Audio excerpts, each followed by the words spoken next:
Yes, hurry! Call a town planner today to avert future problems. For more information, please locate us at plot 2047 Michael Okbara Way, Wuse Zone 5, Abuja. This message is brought to you by Nigerian Institute of Town Planners FCT chapter.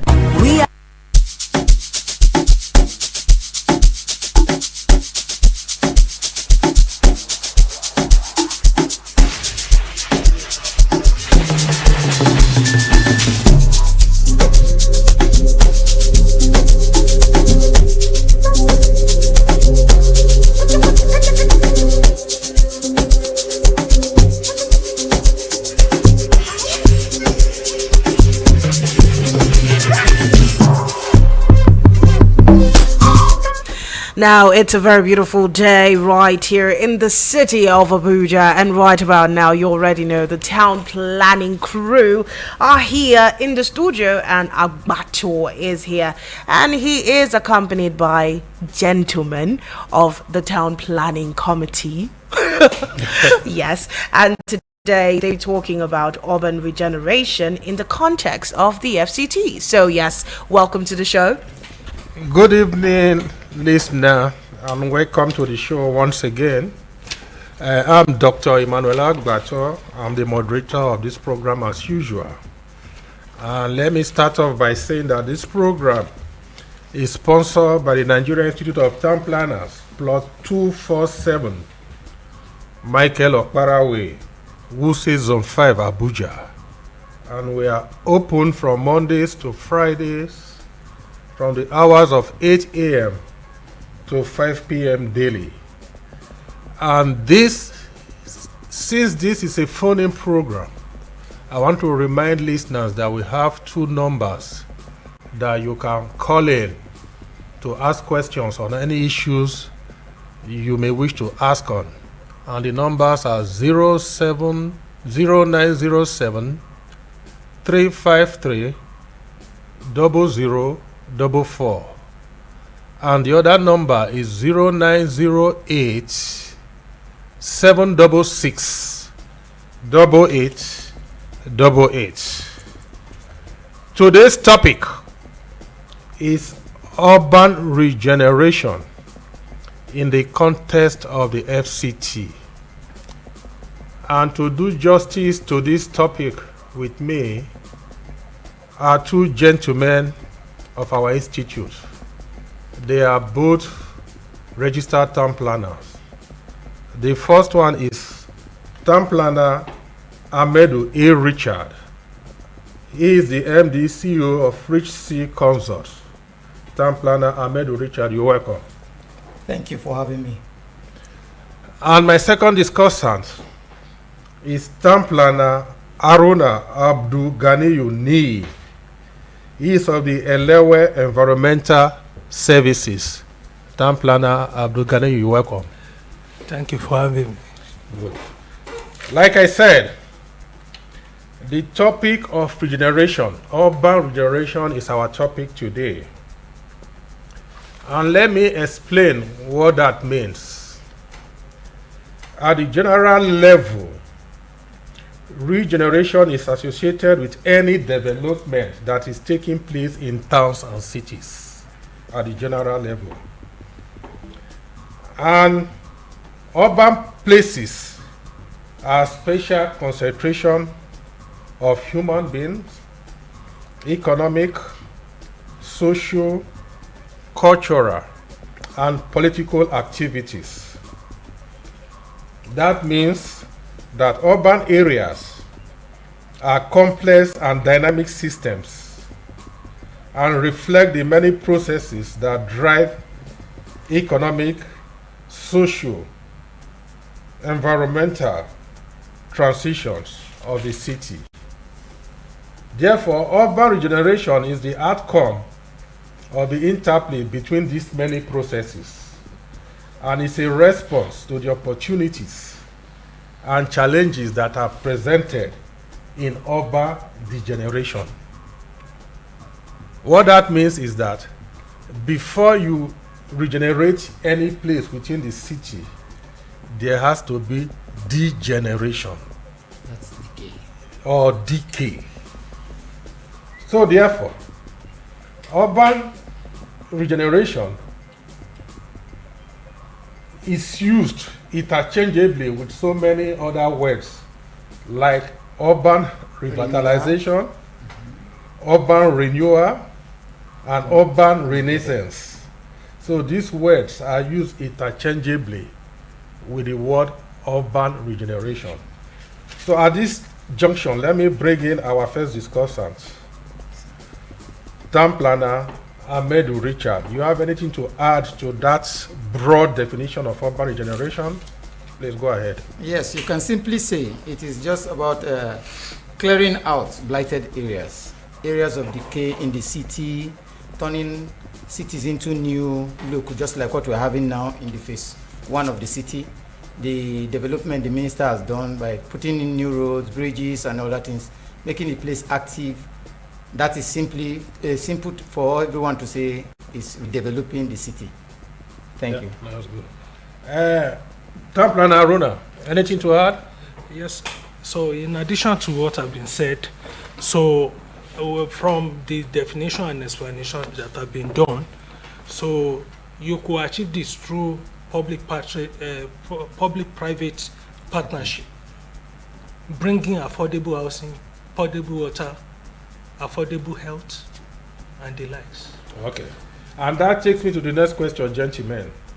What are the benefits of regeneration programs? Councilor Amedu, can you take off from there? One of the main benefits of regeneration to cities, especially like traffic, you make the city easy for people to go around, save time, you take off traffic congestion, just like what we were having before in the former beggar in the city. If you have been in the city for the past 1 year, just from that last 2 weeks that Wuye Bridge was opened, you notice that place has been opened up. That traffic we used to have has just disappeared on its own. Now you going to Wuye, you don't need to go through all those this thing. You just go straight, and it saves the traffic. Number two, you have all the blighted areas you have around. Wisdom, block drainages, you see all of them that are clear now. The rain falls, you don't have those blockages around the city again. These are part of the improvement we have as benefits. Yes. And let me also add that in urban regeneration, beyond the physical development, it also connotes some economic development, economic upliftment, economic rebuild of those particular areas. Because as you are redeveloping those areas, the economic life too are being activated. Yes. So the public must bear this in mind. That takes me to the next question. What sections of the Abuja city, or FCT for that matter, need regeneration? The areas that requires regeneration, because it is non-deniable that we have slums within Abuja scattered all over. According to numbers given by the SCDA, sometimes they said over 22, but I believe they are more than that. When this rail corridor from the city center to the airport were being cleared, they cleared up to 28 along that corridor by the administration. So we have places like Abaji, we have Kuje Kwali, Zuba, that requires, like what my colleagues have said about connectivity. Yes, that is pivotal to economic growth, social inclusion. So these are the quality of life. These are the benefits of urban regeneration. And that brings me to the next question. Urban regeneration could be triggered by government agencies, but it can also be a scheme where the public can participate, isn't it? Yes, sir. So it's a scheme where we can have public-private partnerships. You agree? Yes, sir. Please, Dr. Abedu, you can elaborate more on that. Now, public-private partnership. The public can decide to come in by gathering themselves into groups, trying to bring in some innovative things for the government themselves to come in, like in the aspect of security, because when the city degenerates, you have crime, you have all these things. Now you now have to, they now come together to have vigilantes coming with different activities at which the government themselves will now be interested. That will bring things that will make the government interested in those areas, like they coming together, creating like this refuse dump sites. The government can now help them take these dumps from their small areas to the final point where these things will be dumped, and so many of those parks, just to make the place livable for every one of them. Of course, let me also add there that in the aspect of public participation, for instance, the public investors can come in with their big money to help create malls, to help create PUDs, plan unit development, like housing estates. You understand? And they can even come in if they bring a plan that they can sell to the authorities. They can even bring a plan for blighted areas, whereby they can actually, partner with government agencies to actually upgrade those derelict areas we talk about. Yes. When you hear of gentrification, for instance, it's an aspect of urban regeneration. Yes. So again, the public with the big pockets, with the good ideas, can actually come up with schemes that they can partner with government with. It's good we make that clear. Yes. So let me also remind our listeners that they can start calling in from now on issues they want to raise questions on. And we have 2 phone numbers that they can call us through. The first one is 0907 353 0044. I repeat, 0907 353 0044. And the second phone number is 0907 905 4450. And let me also remind everybody that this program is sponsored by the Nigerian Institute of Town Planners SCT chapter, located on Zone 5, Michael Okpara Way, here in Abuja. Hello. It appears there's a phone number coming in. Oh, we've lost it. Please keep trying. Like I was saying, this program is sponsored by the Nigerian Institute of Town Planners SCT chapter, located on Michael Okpara Way, Zone 5, FC in Abuja here. And you can be accessed from Mondays to Fridays from the hours of 8 a.m. to 5 p.m. dailies. So let's go to the next question, gentlemen. How can regeneration address issues of social inequality and housing affordability in FCT? Hello?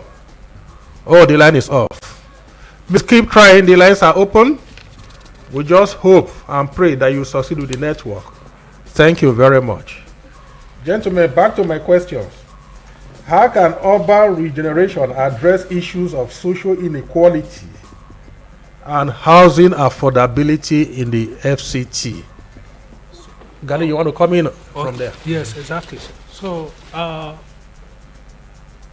it will assist us. Please, the question again, sir. How can urban regeneration address issues of social inequality and housing affordability in the FCT? Housing, the first thing is to profile the area affected. We have to profile the area.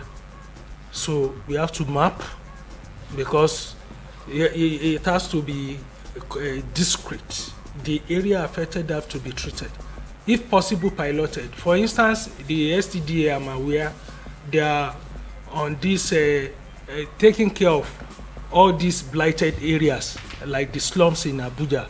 So instead of relocation, what they are trying to bring about is to bring about social infrastructure inclusiveness with these people. Even they want to go further, according to the information I have access to give them the certificate of ownership, restrain the growth of slum, number one, then they give them certificate of ownership, then they can bring in all this infrastructure, community infrastructure, water. From that survey that I partook in, one of the survey, one of the foremost urgent community needs that we mapped out then was water. The second was road, like T.P. Ahmad mentioned the other time. Then electricity. I think that's a national problem anyway. So these are some of the things to ameliorate the problems of people living in such area. Yeah, let me add that in FCT here, for instance, I'm aware that there is a scheme called mass housing units, whereby FCDA gives out plots to private investors to develop estates. Because if you remind yourself of the definition of urban regeneration, it has to do with any physical development, that takes place within sections of the city. So I'm coming to you, Town Planner Ahmed. Yes, sir. So we are talking of housing affordability in the FCT. So I want you to look at that scale, mass housing unit, scheme introduced by the FCT.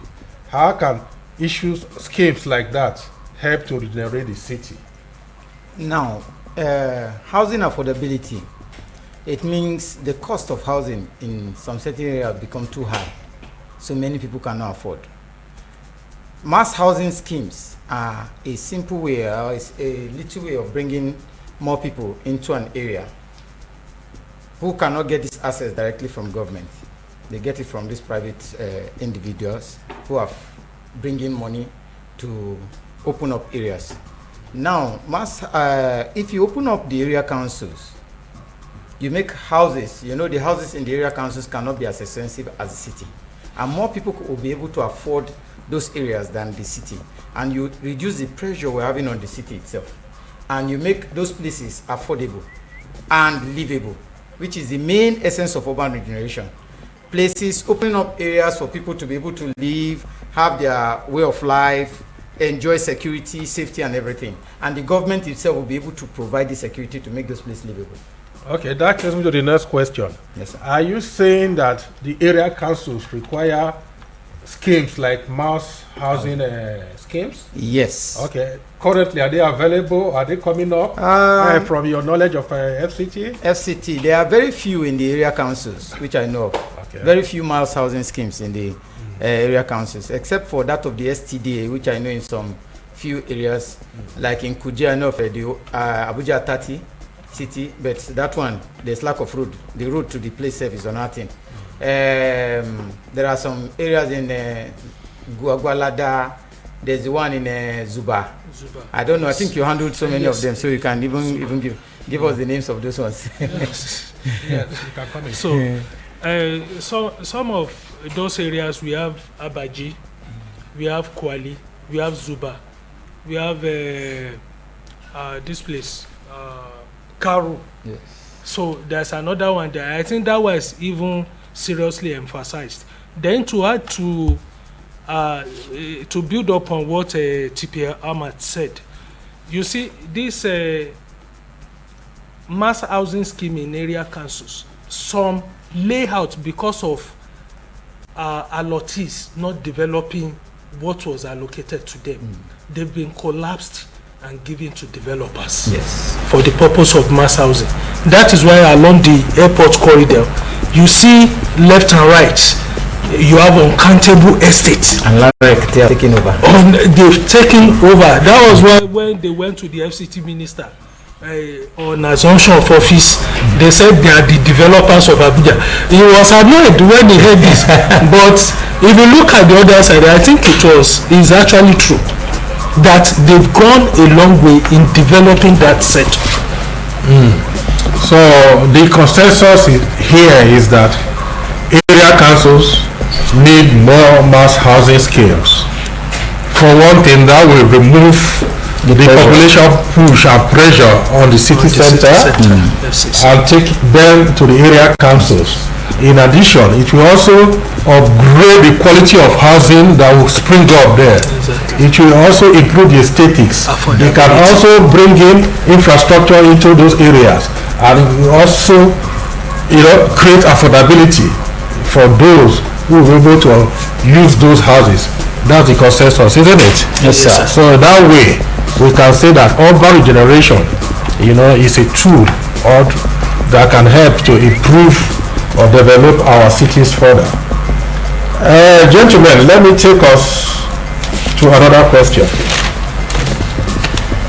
What are the strategies of engaging community stakeholders in urban regeneration initiatives in FCT? What strategies do we need to adopt? This is a follow-up to the former question. Dr. Namedo, can you please come in? Strategies in urban regeneration. One is the one that is the toughest. Slum clearance. In Abuja, we have the problem of the indigenes and co. But the slums are everywhere in the city, which you can see. And that one is one of the toughest, which in every government, it takes a tough man to take that one. There are other aspects of that: construction of new roads, business incentives, removal of villages from the main city, and provision of hospitals, provision of roads, water, electricity, to make the city livable for everybody.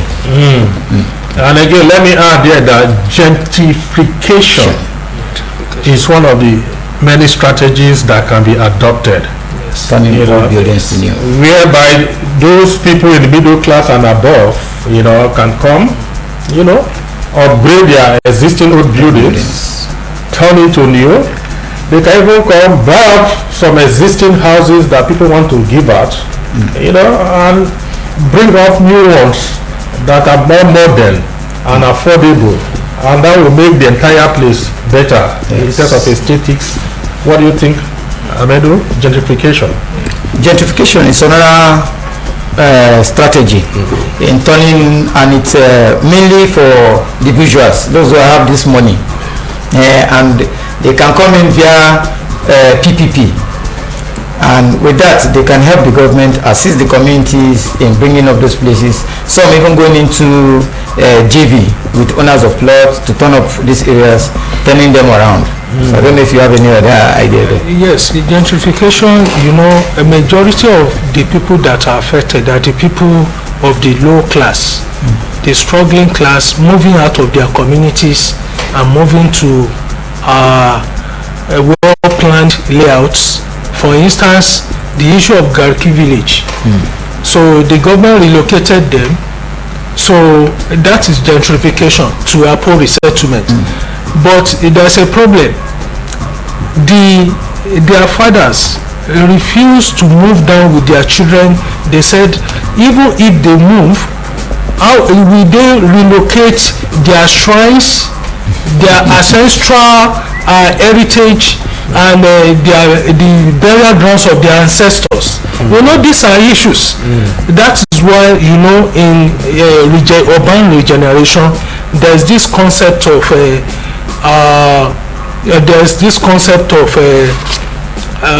there's a historical site, preserving the historical site, preserving the historical site, monuments. Yes. Then community participation. Yes. You have to take administer questionnaire, let them know what you want. Don't think for them. So if you think for them, like the case of resettlement, which failed partially in FCT, the objective, if you go to Wasa, if you go to Shere, their resettlement, you have cows, Fulani elders living in most of those houses. IDPs living in this place. It failed practically. But if the people were carried along, they have a say in the decision they make over them, this would have been avoided. And let me also add here that what you've just said is part of the challenges of carrying out regeneration program in any city. It can Abuja inclusive, and it also affects other cities. So what are we saying here? In the issue of gentrification, beyond newcomers coming in with their money to buy off old and existing buildings, old buildings to improve, even it can be generated from within the families of those who own those old buildings. For instance, what do I mean? If their children through education, through entrepreneurship, have become very big. They can take up their existing ancestral homes, pull it down, and replace it with beautiful buildings. So in a way, it can be generated from within and also be generated from the outside. So that's why it's a partnership from within and from the outside.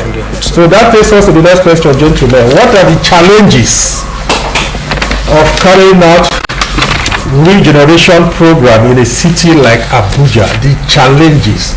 You have started by mentioning some. Town Planner Medu, can you please come in here? Number one, and which is the ultimate, is finance. Okay. Finance. Because for you to turn a new leaf to something that is already decaying, it needs money, it needs finance. One, before you can change a decayed road, decayed buildings, hospitals, dilapidated areas into that new look which you want them to look, you have to spend money. That is the first and the biggest challenge every government will always have. The second one is this space, because at the point of creating those space for the roads and everything, you have to demolish some places, which is slum clearance. You need to open up some places for you to have this road to go through. Another one is in terms for that of security, getting the personnel on ground that will do this work. That's in the aspect of security.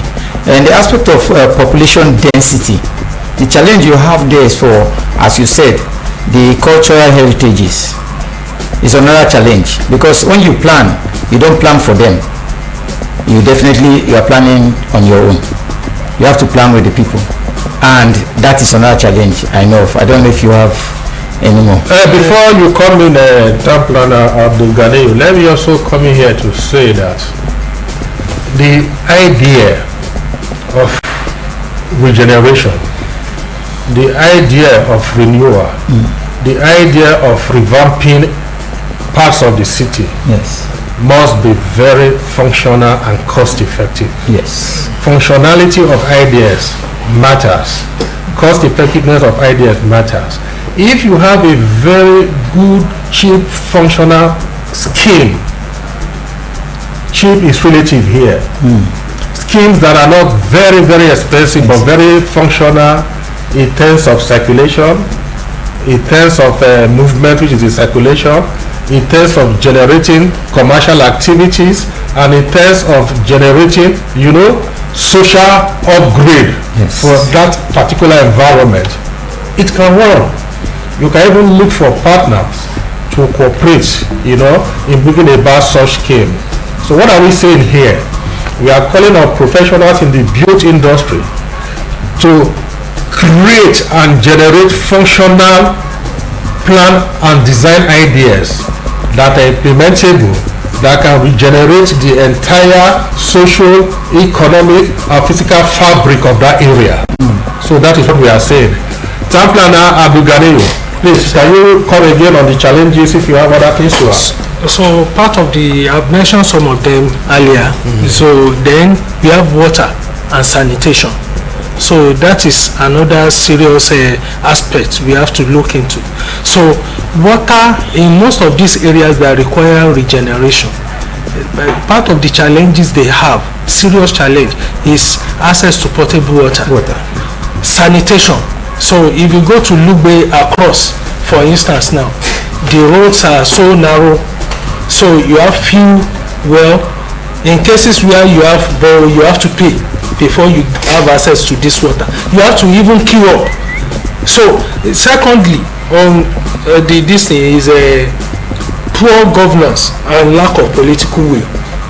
So in this regard, I'd like to corroborate what my Oga said, that we needed more of people in the private sector, even organizations, international organizations like UN Habitat, World Bank, SOWOSH. I think those people are into sanitation too. They are trying to reduce the number of open defecation in Nigeria. From statistics, I think they brought about 5,000 in open defecation, leading to outbreak of epidemics. So these are some of the challenges that have to be addressed. Let me remind our listeners that this is a phone-in program. You can call in and let us discuss any issues that pertain to what we are discussing today. And our two phone numbers are 0907 353 0044, and the other one is 0908 766 8888. So the lines are open. You can call in and let us discuss these issues. Gentlemen, back to these questions. Both of you are private planning consultants. From your experience. Hello. Yes, please, can we know your name and where you are calling from? My name is Come again? Jerry? Okay, from Suleja, please. What is your question?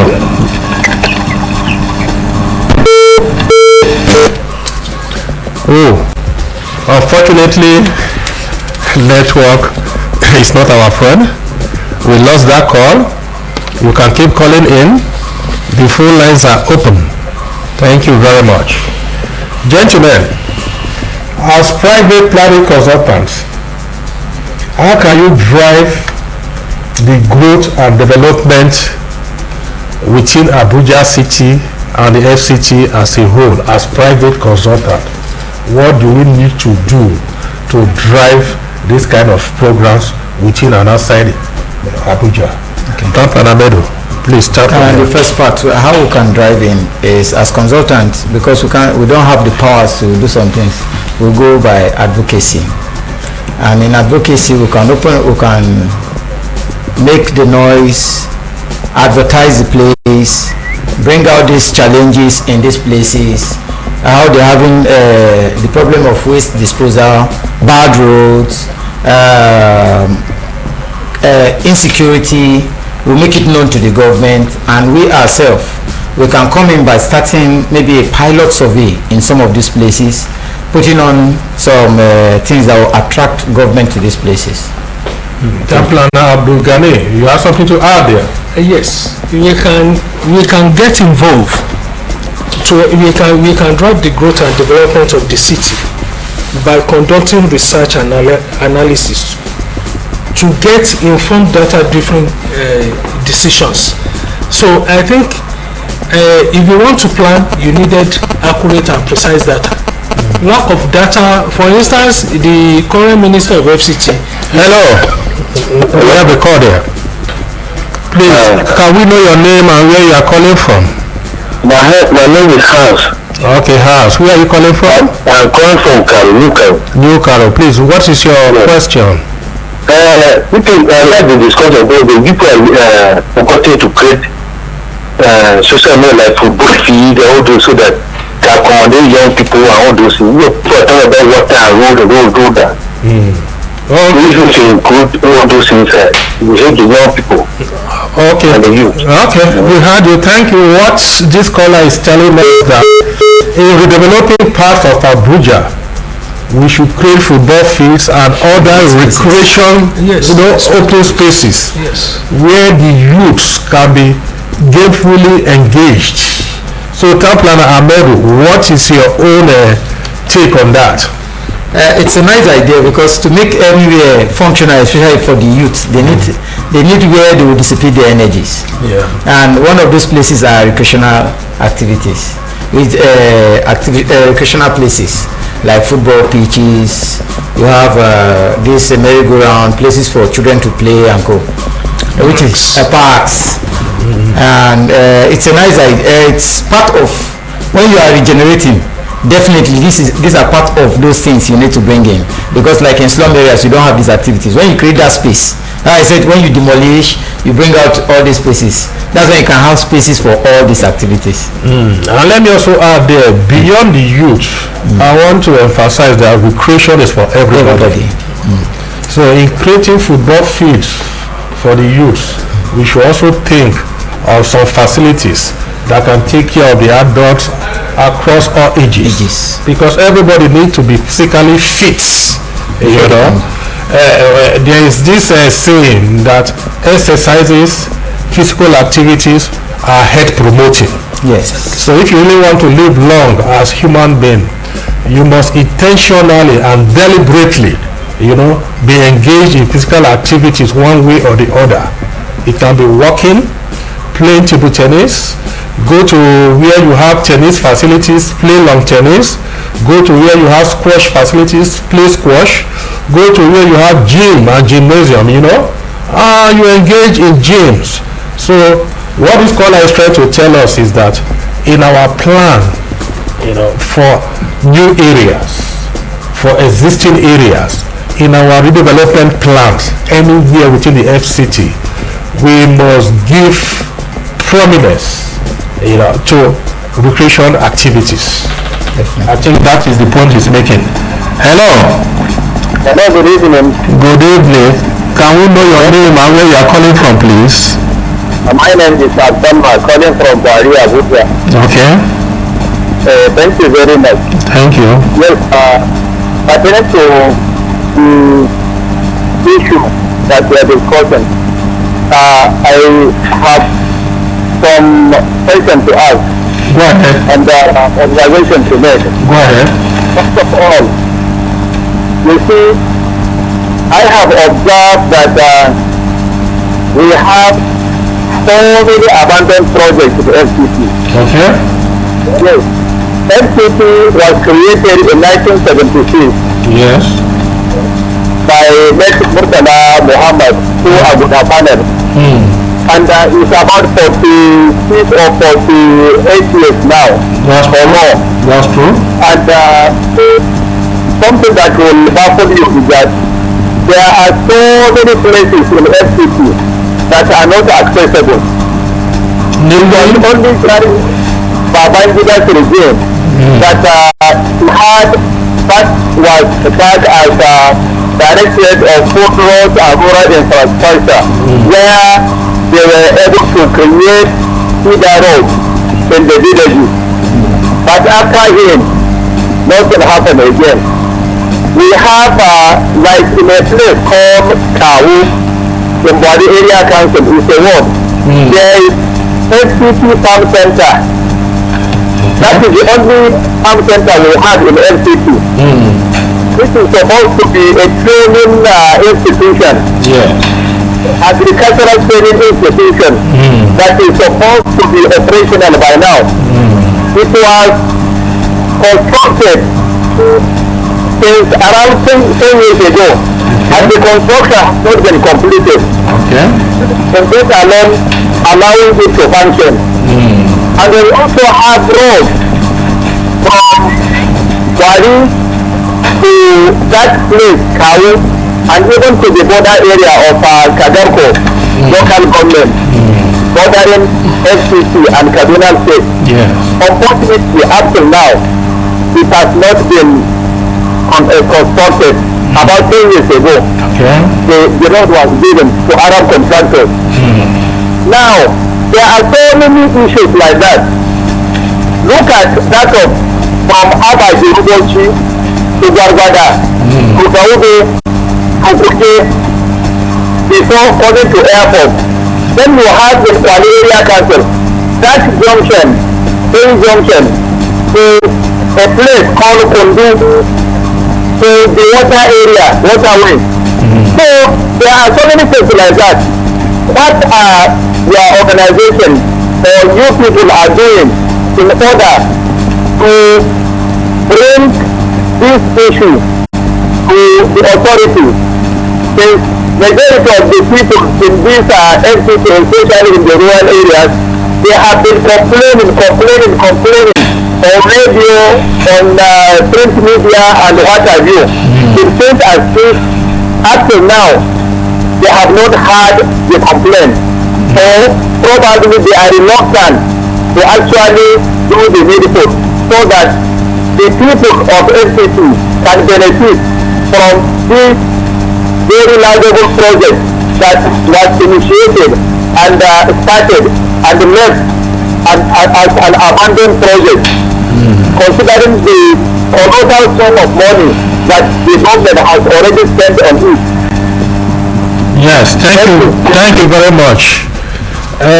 This caller has just given us an inventory of so many abandoned projects in the area council. So his question is, what can we do to make the government aware that these projects are actually abandoned? For instance, he said Kawu in FCT, where they have the farm settlement, it's the only farm settlement in FCT that was started 10 years ago. As we speak, it's still uncompleted, and some money have been tied there. And I know that this new administration under the new minister, Wiki, is doing so much to address this issue of that caller already. Because like we know and listen to him, he said government is a continuity, which is true, and that he's here to continue with those abandoned projects, which is true, which he has started with glaringly and has been launching some. And again, for me, that is the one way to go. So what I advise is that community associations in different area councils, for instance, can come together, get good inventory and itemization of these abandoned projects, go back to their area council chairman and let them know that these projects are critical, for the survival and for the growth of their community, for the improvement and development of their communities. That is one way to go.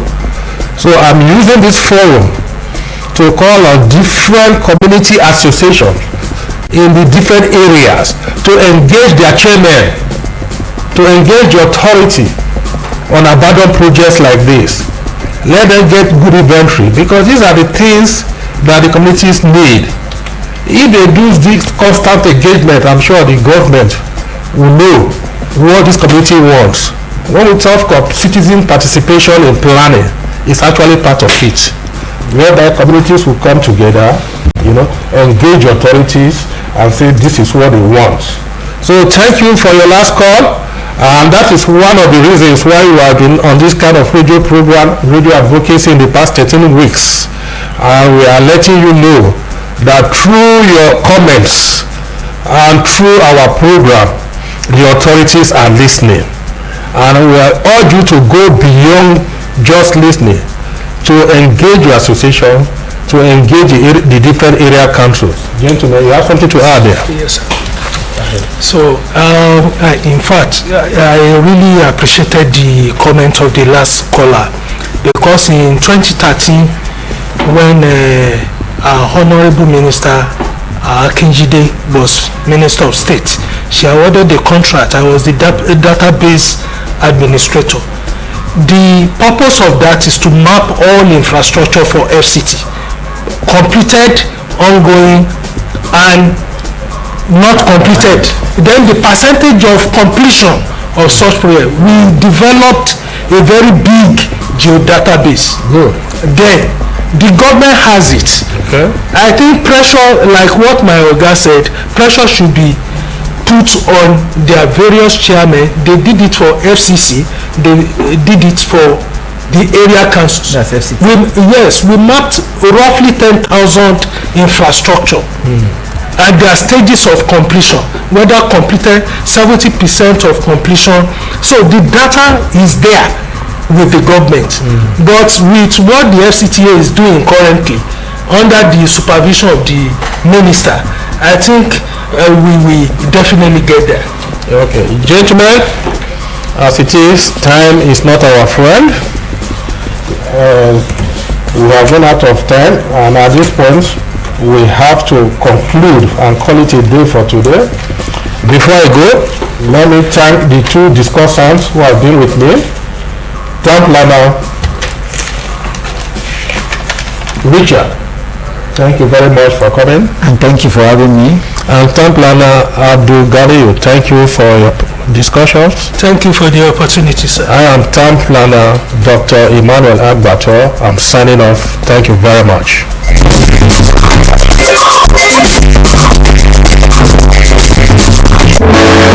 Hi there! Do you want to know how to get the correct approval or documents for your land and property? Do you need the right information on how you can prevent your building from being